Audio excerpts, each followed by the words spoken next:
Indian റെയിൽവേയുടെ പരിഷ്കരിച്ച ticket റദ്ദാക്കൽ നിയമങ്ങൾ 2026 ഏപ്രിൽ 1 മുതൽ പ്രാബല്യത്തിൽ വരുന്നു. അവസാന നിമിഷം യാത്ര ഒഴിവാക്കുന്നവർക്ക് വൻ സാമ്പത്തിക നഷ്ടമുണ്ടാക്കുന്നതാണ് പുതിയ മാറ്റങ്ങൾ. ട്രെയിൻ പുറപ്പെടുന്ന സമയത്തിന് എത്ര അടുത്താണോ ടിക്കറ്റ് റദ്ദാക്കുന്നത് അത്രയും തുക പിഴയായി നൽകേണ്ടിവരും.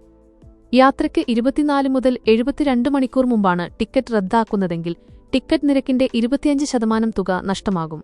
8 മുതൽ 24 മണിക്കൂർ മുമ്പാണെങ്കിൽ ടിക്കറ്റ് നിരക്കിന്റെ 50% തുക പിഴയായി ഈടാക്കും. ട്രെയിൻ പുറപ്പെടാൻ 8 മണിക്കൂർ മാത്രം ബാക്കിയുള്ളപ്പോൾ ടിക്കറ്റ് റദ്ദാക്കിയാൽ യാതൊരു തുകയും തിരികെ ലഭിക്കില്ല എന്നതും പ്രത്യേകം ശ്രദ്ധിക്കണം.